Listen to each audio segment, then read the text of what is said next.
श्रीमद् भागवत प्रथम स्कंद का पंचमो अध्याय का शेष भाग सुनिए। इस प्रकार शोक करते हुए अपने दीन तथा शोकाकुल पिता को देखकर आश्चर्य से विश्वधित्र वाले सुखदेव जी ने अपने पिता व्यास जी से कहा, अहो माया कितनी प्रबल है, जो कि यह वेदांत दर्शन की प्रेरणा तथा वेदों का सांगोपाग ज्ञान रखने वाले सर्वश्रेष्ठ पंडित मेरे पिताजी को भी मोहित कर रही है। न जाने वह कौन सी तथा कैसी अति दुष्कर माया है, जो सत्यवती सूत विद्वान व्यास जी को भी मोहित कर रही है, जो पुराणों के वक्ता महाभारत के रचयिता वेदों के विभागकर्ता हैं, वे भी माया जनित मोह को प्राप्त हो गए हैं। इसलिए मैं उन्हीं देवी महामाया की शरण में जाऊं, जो समस्त जगत तथा ब्रह्मा विष्णु महेश आदि को भी मोहित कर देती है। तब दूसरों की बात ही क्या है। इन तीनों लोक में कौन ऐसा है जो माया से मोहित होता हो। उस माया ने तो ब्रह्मा आदि देवताओं को भी पूर्व काल में मोहित कर दिया था। अहो उन भगवती जगदम्बा के द्वारा रचित माया का बल तथा पराक्रम महान आश्चर्यजनक है। उन्होंने अपनी माया के प्रभाव से ही सर्वज्ञ और सर्वाध्यामी ईश्वर को भी अपने वश में कर रखा है। पुराणों द्वारा कहा गया है कि व्यास जी भगवान विष्णु के अंश से उत्पन्न हुए हैं, तथापि वे आज शोक सागर में इस प्रकार डूब रहे हैं जैसे समुद्र में भग्न जलयान वाला वणिक। आज वे भी माया के वशीभूत होकर एक साधारण व्यक्ति के समान आंसू बहा रहे हैं। अहो माया बड़ी प्रबल है, जिससे बड़े बड़े विद्वान भी नहीं त्याग पाते। व्यास जी कौन है, मैं कौन हूं, यह संसार क्या वस्तु है और यह कैसा भ्रम है।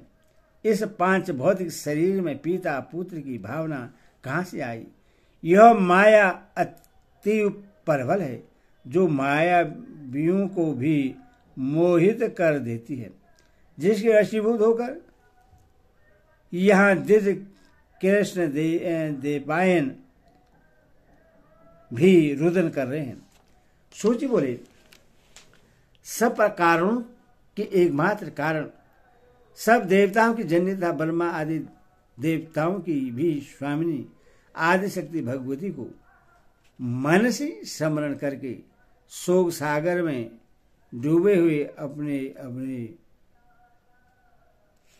दुखी पिता श्री व्यास जी से अरणि पुत्र सुखदेव जी ने इस प्रकार नीतियुक्त वचन कहा। हे पराशरनंदन, हे महाभाग, आप तो स्वयं सब लोगों को ज्ञान देने वाले हैं, तब हे स्वामी आप ऐसा शोक क्यों करते हैं, जैसा कोई अज्ञ साधारण व्यक्ति करता है। हे महाभाग, इस समय मैं आपका पुत्र हूं, परंतु यह कौन जानता है कि पूर्व जन्म में मैं कौन था और आप कौन थे। यह संसार तो महात्माओं के लिए एक भ्रम मात्र है। अतः आप धैर्य रखें, विवेक धारण करें तथा मन में खेद न करें। हे महामते, इससे मोहजाल समझकर आप शोक का परित्याग कर दें। भूख भोजन से मिटती है, पुत्र के देखने से नहीं। प्यास भी जल पीने से मिटती है, केवल पुत्र दर्शन से नहीं। इसी प्रकार सुगंधित पदार्थ से नाक को तथा अच्छी बातों से कानों को एवं स्त्री के विषय सुख का आनंद मिलता है। मैं आपका पुत्र हूं, बताइए मैं आपके लिए क्या करूं। किसी समय अजिगर्त नामक ब्राह्मण ने धन लेकर अपने पुत्र सुनसेव को यज्ञ पशु के रूप में राजा हरिश्चंद्र के हाथ बेच दिया था। सुख का साधन केवल धन ही है, धन ही सुख की राशि है। अथवा यदि आपको लोभ हो तो धन का संचय कीजिए। मैं आपका पुत्र हूं, अथवा आपके सुख के लिए मैं क्या करूं? हे महामती, आप देवज्ञ हैं, अथवा हे मुनि, आप मुझे अपनी बुद्धि से ऐसा ज्ञान दीजिए जिससे मैं गर्भवास जनित महान भय से मुक्त हो जाऊं। हे पवित्रात्मन, इस कर्मभूमि में मनुष्य जन्म अति दुर्लभ है, उसमें भी उत्तम कुल में ब्राह्मण का जन्म और भी दुर्लभ है। मैं आबाद हूं, यह बुद्धि मेरे चित्त से नहीं हटती। संसार की वासना जाल में यह उत्तरोत्तर बढ़ती हुई फैलती ही जाती है। सूजी बोले, असीम बुद्धि वाले अपने पुत्र सुखदेव के ऐसे कहने पर व्यास जी ने शांत एवं संन्यास आश्रम के लिए उपयुक्त मन वाले सुखदेव जी से कहा। व्यास जी बोले, हे महाभाग पुत्र, मेरे द्वारा हृदय श्रीमद् देवी भागवत पुराण को तुम पढ़ो। वेद तुल्य यह पवित्र पुराण अधिक विस्तृत भी नहीं है। इसमें 12 स्कंद हैं। यह पुराणों के 5 लक्षणों से युक्त है। मेरे विचार से यह पुराण सभी पुराणों का आभूषण है। हे महामती, जिस भागवत के सुनने मात्र से सत्य और असत्य वस्तु का यथार्थ ज्ञान हो जाता है, उससे तुम पढ़ो। एक बार महाप्रलय काल में वट पत्र पर शयन करते हुए बाल रूपधारी भगवान विष्णु वहां सोच रहे थे कि किस चिंता तमार ने किस प्रयोजन से तथा किस द्रव्य से मुझे बाल रूप में उत्पन्न किया है। इन सब विषयों का ज्ञान मुझे कैसे हो? इस प्रकार चिंतन कर रहे महात्मा बाल मुकुंद ने उन आदिशक्ति भगवती ने संपूर्ण अर्थों को प्रदान करने वाले ज्ञान को आधे श्लोक में ही इस प्रकार कहा। सर्व खाली वद मेवाह नाने दस्ती सनातन, अर्थात यह सब कुछ मैं हूं और दूसरा कोई भी सनातन नहीं है। यह बात पहले भी भगवान विष्णु के हृदय में उत्पन्न हुई थी। इसीलिए अब वे सोचने लगे कि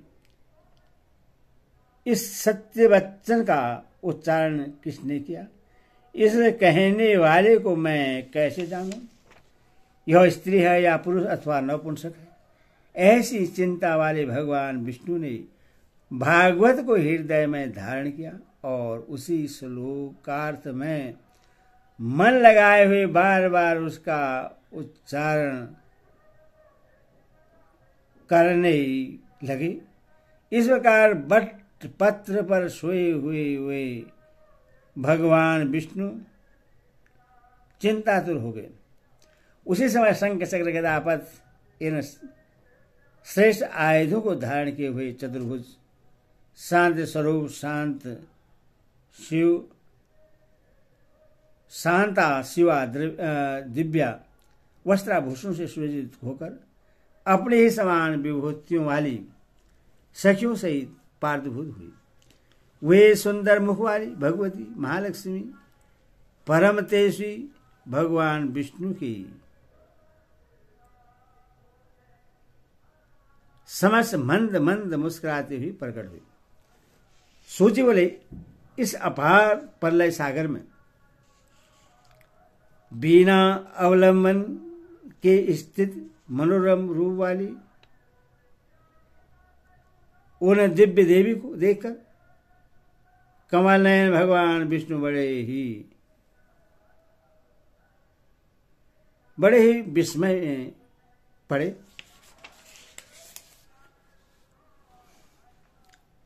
यहाँ रति, भूति, बुद्धि, मति, कीर्ति, स्मृति, धीर्ति, सरदा, मेधा, स्वदा, स्वाहा, सुधा, निद्रा, दया, गति, तुष्टि, पुष्टि, दया, समा, लज्जा, जिह्वा, तांद्रा, ये शक्तियां अलग अलग रूप में उन महादेवी के समीप सभी ओर खड़ी थी।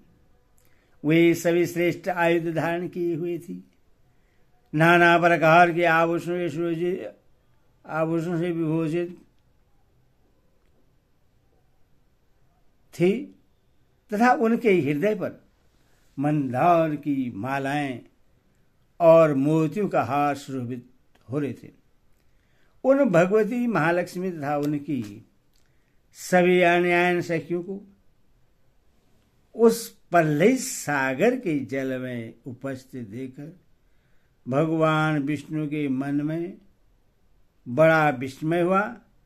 इस प्रकार भगवती की माया देखकर अतिचकित सर्वात्मा भगवान विष्णु सोचने लगे, हे देवियों, कहां से आ गई? मैं बट वृक्ष के पत्ते पर कैसे आ गया? इस 51 महासागर में बट वृक्ष कहां से उत्पन्न हो गया और किसके द्वारा मैं सुंदर स्वरूप वाला बालक बनकर उस पर स्थापित किया गया हूं? ये मेरी माता तो नहीं है, अथवा यह कोई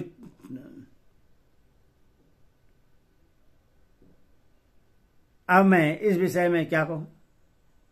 मैं यहां से कहां जाऊं, कहां चला जाऊं, अथवा मौन धारण करके बाल भाव से साधारण होकर यहीं स्थित रहूं।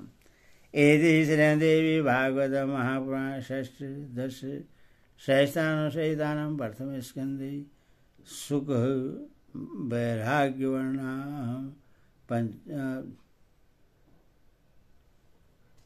हर बोल भक्ति माता की जय।